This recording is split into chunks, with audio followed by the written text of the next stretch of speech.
حضرت عمر فاروق رضی اللہ تعالیٰ عنہ مدینے کی گلی سے گزر رہے ہیں، امیر المومنین ہے، مدینے کی گلی سے گزر رہے ہیں، ایک گھر کے اندر سے بچیوں کے رونے کی آواز آئی، بچیاں رو رہی ہیں، اور بچی اپنی ماں سے کیا کہتی ہے؟ کہتی ہے اماں ابو بکر تو اب انتقال کر گئے، حضرت عمر کا پہلے دن ہے خلافت کا، اب ہمارا کیا بنے گا؟ ابو بکر تو وصال کر گئے۔ حضرت عمر فاروق رضی اللہ تعالیٰ عنہ نے رونے کی آواز سنی، دروازے پہ دستک دی، کہا بیٹو کیا بات ہے؟ تو بچیاں کہنے لگیں عمر ہمارے ابا جی ہماری 10-15 بکریاں ہیں، تو ہمارے والد صاحب ان کا دودھ دھو کے بیچا کرتے تھے، گزارا ہو جاتا تھا۔ جس دن ابا جی فوت ہوئے تو اس دن سے لے کر ابو بکر صدیق روز عصر کے بعد آیا کرتے تھے، ہماری بکریوں کا دودھ دھو کے دیتے تھے، کچھ ہم پیتی تھی، کچھ بیچ لیتی تھی، گزارا چلتا تھا۔ جس دن ابو بکر صدیق خلیفہ بنے تو ہم نے جا کے کہا ابو بکر اب کون دودھ دھوئے گا؟ تو سیدنا صدیق اکبر رضی اللہ تعالیٰ عنہ نے فرمایا بیٹے پہلے تو میں مرضی سے خدمت کرتا تھا، اب تو مصطفیٰ کی امت کی نوکری میری ڈیوٹی بن گئی ہے، تو میں آؤں گا۔ بچیاں رو رہی ہیں، حضرت عمر کو بتاتی ہیں، کہتی ہیں ابو بکر چلے گئے ہیں تو ہم پریشان ہیں، یتیم ہیں، لاوارث ہیں، بھائی کوئی نہیں، کون آئے گا، کون دیکھ بھال کرے گا؟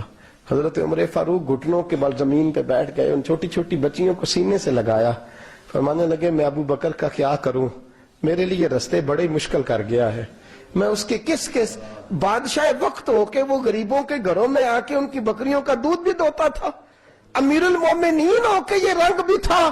پر میں بیٹیوں فکر نہ کرنا، جب تک عمر زندہ رہے گا، عمر آتا رہے گا، یہ نوکری کرتا رہے گا۔ کچھ دن بیتے تو حضرت عمر فاروق کو یاد آیا اوہو مدینے میں ایک بوڑھی اماں بھی رہتی ہے جس کا کوئی گھر کا کام کرنے والا نہیں، اور جس بی بی کا کوئی بال بچہ نہیں، اور آنکھوں سے بھی وہ نابینی ہے۔ حضرت ابو بکر صدیق رات کے سناٹے میں جایا کرتے تھے، اس کے گھر میں جھاڑو دیتے تھے، یہ بادشاہ ہے، اس کی فقیری کا رنگ دیکھو، اس کو کنویں سے پانی بھر کے لا کے دیتے تھے۔ اور یہ لفظ آپ سنیں گے تو حیران ہو جائیں گے، اس بوڑھی اماں کے لیے نا ایک کونے میں گھر میں دور بار شیر میں ایک جگہ کھود دی تھی جہاں وہ بی بی پخانہ اور پیشاب کرتی تھی۔ امیر المومنین حضرت ابو بکر صدیق رات کو جاتے تھے اور اس کا وہ پخانہ وہاں سے اٹھا کے باہر پھینک کے آیا کرتے تھے۔ اس عورت نے پیغام بھیجا کہ عمر سے کہو میری بھی ڈیوٹیاں تو نہیں سر انجام دینی ہیں۔ عمر فاروق ساری رات کام کرتے، سناٹا گہرا ہوتا تو جھاڑو دبایا ہے بغل میں، اور عمر فاروق نکلے ہوئے، اس بی بی کے گھر میں جھاڑو دیا جا رہا ہے۔ حضرت انس بن مالک فرماتے ہیں میں نے آخری عمر میں بھی اس بوڑھے عمر کو دیکھا ہے، اس بڑھاپے میں بھی میں نے اس شخص کو دیکھا ہے کہ جب وجود کمزور ہو گیا، داڑھی سفید ہو گئی، لیکن پھر بھی اس کا انداز نہیں بدلا، اس نے ساری زندگی بادشاہی میں فقیری کر کے گزار دی، یہ پھر بھی کسی کے گھر میں جھاڑو دیتا ہے، کسی کی بکریوں کا دودھ دھوتا ہے، یہ کسی غریب میرے دوست یہ۔ اور جب سیدنا فاروق اعظم رضی اللہ تعالیٰ عنہ خطبہ دینے بیٹھتے ہیں تو کپڑے پھٹے ہیں، پیبند لگے ہیں، مزاج سادہ ہے، بڑا مال آیا ہے، بڑا مال، لیکن تقسیم کر دیا، اور یہی انداز آگے اپنے گورنروں کو دیا۔ حضرت سعید بن عامر رضی اللہ تعالیٰ عنہ آپ کے گورنر ہیں، حمص کے گورنر ہیں۔ جب لسٹ آئی نا غریبوں کی، حضرت عمر نے کہا کہ حمص کے جتنے غریب لوگ ہیں ان کی لسٹ بنا کے بھیجو، ان کو چندہ لگانا ہے۔ تو 17ویں 18ویں نمبر پر حضرت سعید بن عامر کا نام بھی آ گیا، گورنر صاحب کا۔ تو حضرت عمر نے سوچا شاید کوئی اور سعید بن عامر ہے، فرمانے لگے یہ کون ہے؟ جس کی ڈیوٹی لگائی تھی اس سے کہنے لگے یہ سعید کون ہے؟ تو کہا حضرت جی ہمارے صوبے کا گورنر۔ تو فرمایا اس کی لسٹ فقیروں میں؟ فرمانے لگے پتہ نہیں آپ نے کیا رنگ بھر کے بھیجا ہے، مہینہ مہینہ یہ شخص درختوں کے پتے کھا کے گزارا کر دیتا۔ یہ میں فرشتوں کی کہانیاں نہیں سنا رہا آپ کو، میں آپ کو جنات کی یا عالم بالا کی باتیں نہیں، اس دھرتی پہ بسنے والے، اس دھرتی پہ وقت گزارنے والے میرے رسول پاک کے تیار کردہ ہیرو کی باتیں عرض کر رہا ہوں۔ حضرت عمر گئے ایک دفعہ، کہا مجھے بتاؤ تمہارا گورنر کیسا ہے؟ تو حمص کے لوگ کہنے لگے ہمیں اپنے گورنر سے 4 شکایتیں۔ کون کون سی؟ کہ پہلی بات تو یہ ہے کہ گورنر صاحب کو چاہیے فجر کے وقت آئیں، یہ سورج نکل آتا ہے تو باہر آتے ہیں گھر سے، سورج نکل آتا ہے تو آپ کہہ کے تو دیکھیں کسی معمولی سرکاری ملازم سے بھی، پھر آپ دیکھیے آپ کا کیا بنتا ہے. کہا یہ سورج نکلتے وقت آتے ہیں. دوسری شکایت یہ ہے کہ دن کو ملتے ہیں رات کو نہیں ملتے. تیسری شکایت یہ ہے کہ مہینے میں ایک دن ملتے ہی نہیں. گورنر صاحب. چوتھی شکایت ہے کہ روتے ہیں کبھی کبھی, اتنا روتے ہیں کہ بے ہوش ہو جاتے. حضرت فاروق اعظم نے کھڑا کر لیا, فرمایا سعید تیری شکایات آئی ہیں. کہ حضور حکم. فرمایا سنا ہے, پہلے تو فجر کے وقت آ جاتا تھا لوگوں کے مسائل سننے, اب تو سورج نکلتے وقت آتا ہے. کہ حضور بیوی بیمار ہو گئی ہے اور گھر میں نوکر تو ہے کوئی نہیں, تو میں سویرے اٹھتا ہوں تو پہلے ناشتہ بناتا ہوں, بچوں کو کھلاتا ہوں. اس عورت نے 35 سال میرے ساتھ وفا کی ہے, اب چارپائی پہ ہے تو میں اس کے منہ میں لقمے ڈالتا ہوں. کہا اسے کھانا کھلا کے جب وہ دعا دیتی ہے تو پھر نکلتا ہوں. تو کہا سنا ہے تو ہفتے میں ایک دن ملتا ہی نہیں, مہینے میں. کہنے لگے حضرت جی جب مدینے سے آیا تھا تو ایک کرتا اور ایک تامت ساتھ لایا تھا, مجھے آج 2.5 سال ہو گئے ہیں, میں نیا لباس نہیں خرید پایا. میں نے عرض کی میں اس دھرتی میں بسنے والے لوگوں کی داستان سنا رہا ہوں. کہا میں اپنی تامت دھو کر خشک ہونے کو ڈال دیتا ہوں, اسے آدھا دن لگ جاتا ہے, خشک ہوتی ہے تو تامت پہن کے قمیض دھو لیتا ہوں اور پھر قمیض ڈال دیتا ہوں. حضرت جی سارا دن بیت جاتا ہے تو باہر نہیں آ پاتا. حضرت عمر فاروق کی گردن جھک گئی. کہا سنا ہے تو رات کو ملتا ہی نہیں. یہ لفظ کہے تو حضرت سعید بن عامر کہنے لگے یہ میرا راز تھا, آپ میرے امیر نہ ہوتے تو کبھی فاش نہ کرتا. دن میں نے بندوں کے لیے رکھا ہے, رات اپنے رب کے لیے رکھی ہوئی ہے. میں رات کی تنہائیوں میں اپنے کریم کی بارگاہ میں جاتا ہوں اور میں سارے دن کے گناہوں کی معافی مانگتا ہوں. میں اپنی غلطیوں کی تلافی کا سوال کرتا ہوں, اس کے حضور جاتا ہوں, اسے دکھڑے سناتا ہوں. رات میری اس کے لیے بیت جاتی ہے. حضرت عمر کی اور گردن جھک گئی. فرمایا یہ بتا کہ تو ملتا ہی نہیں, کبھی کبھی تو روتا ہے اور بے ہوش ہو جاتا ہے. کہ حضرت جی 40 سال کی عمر میں کلمہ پڑھا ہے, جب 40 سال کے پچھلے گناہ یاد آتے ہیں تو کہ پھر میں ضبط نہیں کر پاتا. وہ خطائیں, وہ پاپ, وہ جرم, وہ خطائیں جب سوچتا ہوں نا کہ رب کھڑا کر کے پوچھے گا بتا یہ جرم کیوں کیا, تو وہ احساس مجھے پریشان کر دیتا ہے. حضرت جی میں پھر برداشت نہیں کر پاتا, پھر میں تڑپ اٹھتا ہوں, میری یہ کوتاہیاں ہیں, بتائیے کیا کہتے ہیں. حضرت فاروق اعظم نے گردن اٹھائی تو آنکھوں میں آنسو تھے. کہنے لگے یا اللہ مجھے اس جیسے کچھ اور گورنر بھی عطا فرما, یا اللہ اس جیسے کچھ اور گورنر بھی. عزیزو اپنا حال کیا ہے. ملک شام جب فتح ہوا تو حضرت سعد بن ابی وقاص رضی اللہ تعالیٰ عنہ کہتے ہیں کہ کچھ لوگ مجھے کہنے لگے کہ ہم آپ سے معاملات طے نہیں کریں گے, ہم جزیہ دیں گے, ٹیکس دیں گے, اسلامی حکومت کے زیر اثر آئیں گے, لیکن آپ سے معاملات طے نہیں کریں گے, اپنے امیر کو بلائیے. تو حضرت سیدنا سعد بن ابی وقاص کہتے ہیں میں نے خط لکھا. فرماتے خط لکھا حضرت عمر کو. میں نے کہا جناب آئیے. جواب میں حضرت عمر نے خط میں جواب لکھا کہ فلان دن فلان تاریخ فلان وقت میں ملک کے شام پہنچ جاؤں گا. حضرت سیدنا عمر چلے گھر سے, ایک غلام, ایک گھوڑا, ایک نیزہ. حضرت فاروق اعظم نے کچھ کھجوریں, خشک کھجوریں, کچھ سرکہ باندھ کے رکھ لیا رستے میں کھانے کو. یہ بادشاہی میں فقیری ہو رہی ہے. لاکھوں مربع میل کا حکمران ہے, کروڑوں اور اربوں روپے پاس پڑے ہوئے, وہ ساری چیزیں رکھ لیں اور سیدنا عمر فاروق رضی اللہ تعالیٰ عنہ چلنے لگے. اب غلام سے کہنے لگے بھئی میرا گھوڑا ذرا ماڑا ہے, کمزور ہے, طے کر لیں, اتنے میل تو گھوڑے پہ بیٹھے گا میں پیدل چلوں گا, پھر اتنے میل میں گھوڑے پہ بیٹھوں گا تو پیدل چلے گا. ملک شام پہنچنے کا وقت آ گیا. جب وقت آیا تو پیدل چلنے کی سواری حضرت عمر کی تھی, ان کی باری تھی پیدل چلنے کی, اور سواری پر سوار ہونے کی باری غلام کی تھی. یہ لوگ رشتے کرتے ہیں نا تو کرائے کی کار لے کے چلے جاتے ہیں, بعد میں وہ پوچھتے ہیں کہ تسی تے کار تے آئے سو. ہم اپنے آپ کو بنانے کے لیے جھوٹی انعام بھی خریدنی پڑے تو خریدنے سے ہم پرہیز, ہم جو بتاتے وہ ہم ہوتے نہیں, اور جو ہوتے ہیں وہ ہم بتاتے. حضرت سیدنا عمر فاروق رضی اللہ تعالیٰ عنہ سواری پہ غلام ہے, خود پیدل ہے, اور حال کیا ہے, بارش ہوئی تھی تو کچھ پانی کھڑا تھا, چھوٹے چھوٹے جوہڑوں میں چھوٹے چھوٹے تالاب بنے ہوئے تھے, پانی کھڑا تھا. تو حضرت عمر فاروق رضی اللہ تعالیٰ چمڑے کے جوتے پہنے, وہ جوتے دونوں اتار کے تو بغل میں دبا لیے. حضرت سعد بن ابی وقاص فرماتے ہیں اسی بغل میں نیزہ رکھ لیا اور تامت تھوڑا اونچا کر لیا کہ پانی سے چلنا ہے. اور غلام کو گھوڑے پہ بٹھایا ہے اور گھوڑے کی لگام پکڑی ہے تو یوں پیچھے رکھی ہوئی، اور حضرت سیدنا فاروق اعظم رضی اللہ تعالیٰ عنہ آ رہے ہیں۔ غلام کہنے لگا حضور لوگ دیکھ رہے ہیں، مہربانی کریں بیٹھ جائیں۔ فرمانے لگے نہیں، باری تیری ہے، تو ہی بیٹھے گا۔ اس نے کہا حضور نہیں، وہ تو ٹھیک ہے، کوئی باری فرض تو نہیں نہ ہو گئی، آپ مہربانی کریں آپ آ جائیں، ذرا لوگ آ رہے ہیں۔ فرمایا تمہیں کہا نا، غلام کا تھا، میں نے تیسری دفعہ کہا تو حضرت عمر نے جلال سے دیکھا، اور جناب عمر کا جلال تو زمین کانپنے لگ جاتی تھی۔ کہتے ہیں کہا حضور آپ آ جائیں، تو کہتے تجھے کہا ہے نا چپ کر کے بیٹھا رہے، کہتے ہیں میں گھوڑے پہ ہی کانپنے لگا۔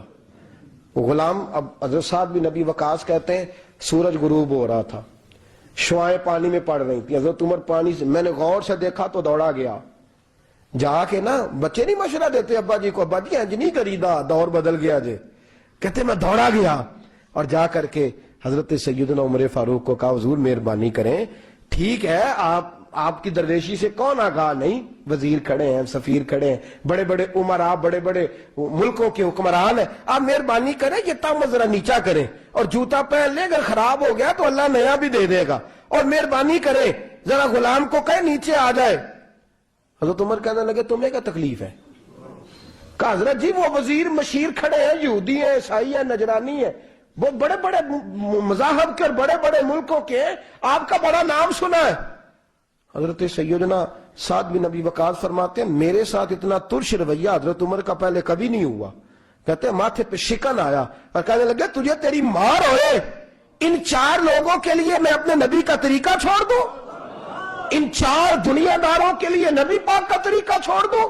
فرمانے لگے سر سے پگڑی اتاری حضرت عمر نے جلال میں، فرمانے لگے میرے سر پہ جو بال ہے نا یہ مجھے کسی دنیا دار نے نہیں دیے، یہ ساری عزتیں مجھے آمنہ کے لال نے عطا فرمائی ہے، اور میں ان محبوب کا طریقہ ان 4 لوگوں کی خاطر چھوڑ دوں؟ فرمایا قرآن کہتا ہے ان اللہ یامر بالعدل والاحسان، جب میں نے خود عدل کا تقاضا یہ رکھا ہے کہ کبھی وہ بیٹھے گا کبھی میں بیٹھوں گا، باری یوز کیا تو میں کیسے بیٹھ جاؤں؟ حضرت سعد بن ابی وقاص فرماتے ہیں اسی درویشی میں سلام اس پر کہ جس نے بادشاہی میں فقیری کی، کہتے ہیں اسی درویشی میں حضرت عمر پہنچے تو جو پہلے ڈرا کرتے تھے جب حضرت عمر آئے تو انہیں کامتے بھی دیکھا، روب اور بڑھ گیا، ان کے دلوں کے اندر حضرت عمر کا دبدبا اور بڑھ گیا، اور میرے کانوں میں کہنے لگے سعد پہلے سنا تھا لیکن دنیا سچی کہتی ہے جو حال محمد اور محمد کے غلاموں کا ہے صلی اللہ علیہ وہ دنیا میں دوسرا کوئی حاصل کر سکتا؟ حضرت سیدنا سلمان فارسی کو حضرت عمر فاروق رضی اللہ تعالیٰ عنہ نے بلایا تو کہا میرا دل کرتا ہے آپ کو میں مدائن کا گورنر بنا دوں۔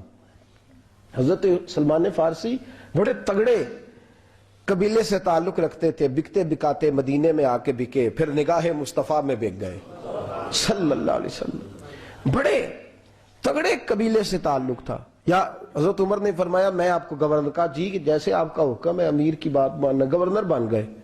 اور گورنر صاحب کرتے کیا ہے؟ گورنر صاحب کا حال یہ کہ گورنر صاحب نے وہی پھٹے پرانے سادے سے کپڑے پہنے اور ایک ہاتھ میں چھڑی پکڑی ہے، کبھی ادھر گھومتے ہیں کبھی ادھر، مدائن کی گلیوں میں گورنر صاحب گھوم رہے ہیں۔ اللہ اکبر، جہاں سواریاں اترتی تھی نا شہر کی، لوگ جو کرایہ لے کے گھوڑوں پہ سوار کرتے تھے، جہاں وہ لا کے اتارتے تھے، وہاں ایک شخص اترا، مہمان آیا کسی کے گھر میں مدائن، وہ شخص مہمان آیا تو اس کے بعد بڑے بڑے بکسے تھے، اس نے حضرت سلمان فارسی کو گھومتے دیکھا، کہنے لگے او غلام ادھر آئے نا، او بولیے او غلام ادھر آ۔ حضرت سلمان فارسی کہنے لگے جی جناب، کہنے لگے میرا سامان اٹھا اور فلاں گھر میں نے جانا، چھوڑ کے آ۔ جرت تو کرے کوئی جرت تو کرے کونسلر صاحب کو بھی آواز دینے کی، طاقت تو کرے کوئی، ایک معمولی سپاہی کو بھی کہنے کی جو نہ سب انسپیکٹر ہے نہ وہ کسی عہدے پہ فائز ہے، صرف ایک سادہ قوم کا وہ پیر، اس کو کہہ کے تو ادھر آؤ غلام، بھائی گورنر کوئی کہہ دیا۔ گورنر صاحب نے سر کے اوپر بکسا اٹھایا ہے اور گلیوں میں گزر رہے، کہتے ہیں بھائی غلام کو رستہ دے دو، ذرا سامان وزنی ہے، ذرا غلام کو رستہ دے دو، سامان وزنی ہے، پیچھے ہٹ جاؤ، ذرا رستہ دے دو۔ شہر میں داخل ہوئے تو لوگ دوڑے آئے، کہا حضور ہمیں دے دیں۔ فرمایا نہیں، اس نے مجھے کہا ہے غلام اٹھا۔ وہ شخص شرمندہ ہو گیا، کہنے لگا حضور مجھے کب خبر تھی کہ آپ گورنر ہیں، غلطی ہو گئی، میں غلام کہہ بیٹھا۔ حضرت سلمان فارسی رو پڑے، فرمانے لگے تو میرا محسن ہے، تو نے تو مجھے میری اوقات یاد کرا دی ہے. میں غلام ہوں، میں کھجوریں بیچا کرتا تھا، میں مدینے میں نوکری کرتا تھا، تو نے اچھا کیا ہے. فرمایا نا تو میرا محسن ہے، تو نے مجھے یاد کرا دیا، میں کیا نا اب میں ہی لے کے چلوں گا. رستے میں جا رہے ہیں، ایک شخص دوڑا آیا، کہنے لگا حضور وزنی بڑا ہے مجھے دے دیں. یہ بادشاہ ہیں، فقیری ہو رہی ہے، حضور وزنی بڑا ہے مجھے دے دے میں اٹھا لیتا ہوں. تو حضرت سلمان فارسی فرمانے لگے پہلے وعدہ کر قیامت کے دن میرے گناہوں کا بوجھ اٹھا لے گا. وعدہ کر، تو کہے گا اللہ کے حضور کے یا اللہ سلمان کے جو پاپ ہے ان کا بوجھ میں اٹھاتا ہوں. کہنے لگا حضور میں تو اپنا نہیں اٹھا سکتا. فرمایا پیچھے ہٹ جاؤ، اگر وہاں میرا کوئی بوجھ نہیں اٹھا سکتا تو یہاں بھی کوئی نہ اٹھائے. حضرت سلمان فارسی رضی اللہ تعالیٰ عنہ گورنر ہے صوبے کے. میرے دوست، ہماری یہ جو جھوٹی انا ہے نا، لوگ میرا استقبال کرے، مجھے اٹھ کے ملے، مجھے پروٹوکول دے، میرا نام جپے، میں ہوتی رہے ہر جگہ، بس مجھے ہی لوگ جانے. اور میرے عزیز اس دھندے سے باہر آ، نفس پرستی کی اس جنگ سے نکل آ، اپنے مزاج کی اس قلت سے نکل آ، اپنے آپ کو جو بات نہیں بھی آتی ہوتی اس میں بھی ہم دخل دے کے اپنا کوئی نہ کوئی پیغام اور جملہ ضرور بیان کرنا چاہتے ہیں. بھئی ہمارا بھی نام لکھ لو، ہم بھی شامل ہیں، ہمیں بھی پتہ ہے اس گورکھ دھندے کا کچھ نہ کچھ، ہمیں بھی شامل کر لو. یہ نفس پرستی کی جنگ ہے، اس سے نکلو. اگر رب کریم نے بادشاہی دی ہے تو اس میں فقیری کرو. کبھی کبھی اپنے کپڑے خود استری کر لینے چاہیے. نہیں نہ بولے آپ لوگ، مشکل کام بتا دیا نا میں نے. کس کے کپڑے استری کرنے کو کہا ہے جی؟ اللہ خیر کرے. میں کیا میں تو ماڑے دی گل کر چھڑی ہے، بولے نہیں نا آپ لوگ. کبھی کبھی اپنے کپڑے خود استری، کبھی کبھی اپنے جوتے خود پالش کر، کچھ نہیں فرق ہوتا، اس سے آپ کا نفس کچلا جائے گا. کبھی کبھی نا، کبھی کبھی باوجود موٹر سائیکل اور گاڑی کی موجودگی میں پیدل سفر کر لینا چاہیے، کچھ نہیں فرق ہوتا. کبھی کبھی کوئی آدھا کلو چینی پکڑ کے دکان سے خود اپنے، کوئی نہیں کہنے لگا کہ غریب ہو گئے ہیں، خود ہی انہیں آدھا کلو کھانڈل کہنے دو کو کہتا ہے. کچھ نہ کچھ اپنے نفس پہ بوجھ ڈالیں. بھئی کبھی کبھی آپ بھی، کبھی جو آپ کا ملازم ہے نا گھر میں، اس کو بٹھا کے کہا کریں بیٹھ یار میرا دل کرتا ہے میں تمہیں چائے بنا کے دوں. کبھی کہا کریں گھر والوں کو بیٹھو آج میں تمہیں کھانا گرم کر کے دے دیتا ہوں. کچھ فرق نہیں آنے لگا، عزت شان میں کوئی کمی نہیں آنے لگی. کبھی کبھی یہ کام، وہ جو گھومنے والی کرسی رکھی ہوئی ہے نا جس پہ بیٹھ کے ہم حساب کرتے ہیں، کبھی کبھی اس پہ کسی غریب کو بھی بٹھا کے دیکھیں، کچھ نہیں فرق آنے لگا. یہ نفس پر کچھ کوڑے برسائے تاکہ یہ کچھ سمجھدار ہو جائے. یہ جو ہم نے بڑی لمبی چوڑی اپنے لیے جھوٹی انا کے دروازے کھول رکھے ہیں، یہ روز ہمیں دور کر رہے ہیں. جو نفس پرستی کی جنگ ہوتی ہے یہ بندے کو اللہ کے دروازے سے دور لے جاتی ہے، یہ نبی پاک کی محبت دل سے نکالتی ہے، یہ ذہن کے اندر اچھی سوچ نہیں آنے دیتی. ذہن میں جب بھی کوئی بات آتی ہے بری آتی ہے. تکبر اور غرور والے جو لوگ تھے نا ان کا کبھی کچھ نہیں ہو سکا. جس نے کہا ہے مجھے چودھری صاحب کو، وہ بیچارہ اسی چکر میں رہا ہے اور لوگ آگے گزر گئے ہیں. جس نے کہا ہے مجھے سیٹھ صاحب کو، وہ اسی گڑبڑ میں رہا ہے اور لوگ آگے بیت گئے ہیں. دنیا میں کوئی پیشہ برا نہیں. ملت کے جوانوں، تم نے کہا ہے نا کہ یہاں اگر ہم کسی گلی میں مزدوری کریں گے تو لوگ کہیں گے مزدور ہے، لیکن اگر یورپ میں جا کے ہم کریں گے تو کسی کو کیا پتا چلے گا؟ اور دیس اپنے دیاں واللہ نالو تمبے لالا کھائیے، امی غیر ملک دے باغاں اندر میوے کھان نہ جائیے. اپنی مٹی پہ چلنے کا سلیقہ سیکھو. کسی کے سنگے مر پہ چلو گے تو پھسل جاؤ گے. آج ہمارے پروٹوکول، ہمارے دبدبے، ہماری انا پرستیاں، ہمارے دعوے، ہمارے طریقے، میرے عزیزوں لوگ ہمیں آ کے مثال دیتے ہیں، کہتے ہیں یورپ کی فلاں گلی میں یہ ہوتا ہے. میں نے کہا وہ گرد راہ کو نہیں پہنچ سکتے. یہ ساری چیزوں تو میرے مصطفیٰ کے غلاموں سے حاصل کیا لوگ، ہم نے چھوڑ دی، غیروں نے اپنا لی. خدارا اپنی زندگی میں تبدیلی لائیں. درویشی، سادگی، بے تکلفی، یہ زندگی حسین ہوتی ہے، یہ زندگی سکون والی ہوتی ہے، یہ زندگی اچھی ہوتی ہے، یہ فرحت اور تازگی والی ہوتی ہے. اپنے آپ کو ان تکلیفوں اور آلائشوں میں مبتلا نہ کریں. اگر اللہ مال دے، عزت دے، دولت دے، اللہ تعالیٰ نفاست عطا کرے تو پھر اپنے آپ کو سادہ کریں، آزاد کریں، کھلی ہوئی کتاب بنا کے اپنے آپ کو رکھیں. مجھے ایک بچہ کہنے لگا حضرت جی جب بھی آتے ہیں آپ کہیں بیٹھے مل جاتے ہیں، ہم کسی کو لا کے کہتے ہیں جناب حضرت جی بڑے مصروف ہیں اور آپ یہاں آگ تاپ رہے ہیں جلا کے، مہربانی فرمائیں. میں نے کہا یار 2-4 دن تو بن سور کے بیٹھنا بندے کے لیے آسان ہوتا ہے، سارا دن ملمہ سازی کر کے رکھنا اتنا آسان کام تو ویسے بھی بندہ جو ہو وہ نظر آئے تو اس کے لیے زیادہ بہتر ہوتا ہے. جو ہو وہ دکھائی دے، وہ زندگی آسان ہو جاتی ہے، بہتر ہو جاتی ہے۔ اور ویسے بھی جو کھلی ہوئی کتاب ہوتی ہے اس میں لوگ مشکوک نہیں ہوتے، جو بندی ہوئی ہوتی ہے نا اس میں لوگوں کو خبر نہیں ہوتی کہ نہ جانے یہ کیا معاملہ ہے۔ میرے عزیزو، اپنے آپ کو بے تکلف بنائیں۔ بے تکلف سے مراد یہ نہیں کہ جیسے بے تکلفی ہم نے ایک غلط چیز کا نام بے تکلفی رکھ دیا ہے کہ جو آدمی بات بات پہ ٹھٹھا کرے، بات بات میں مذاق کرے، وہ بے تکلف ہوتا ہے۔ یہ تو بے تکلفی اسلام اس کو پسند ہی نہیں۔ بے تکلفی سے مراد یہ ہے کہ جھوٹی انا نہیں بنائے، جھوٹے معاملات اپنے گرد نہیں اوڑے۔ اپنی اگر اللہ آپ کو بہت زیادہ مال و دولت دیتا ہے تو جتنا وہ مولانا رومی کہتے ہیں جتنا ٹہنی پہ پھل زیادہ لگتا ہے نا اتنی وہ ٹہنی جھک جاتی ہے۔ جو اکڑی ہوتی ہے سمجھو وہ خالی ہوتی ہے۔ اگر آپ پھلدار ہیں تو پھر آپ کو جھکے، پھر آپ کو با اخلاق ہونا چاہیے، با مروت ہونا چاہیے، پیار والا ہونا چاہیے۔ زندگی میں اس چیز کو ضرور اپنائیے۔ بڑے لوگ وہی ہوتے ہیں جن کا کردار بڑا ہوتا ہے، بڑے وہی ہوتے ہیں جن کی بات بڑی ہوتی ہے۔ کوئی باتوں سے اور پروٹوکول سے کبھی بڑا نہیں ہوتا۔ ہمیشہ مدحت خیر الانام میں گزرے۔ دعا ہے یوم اور درود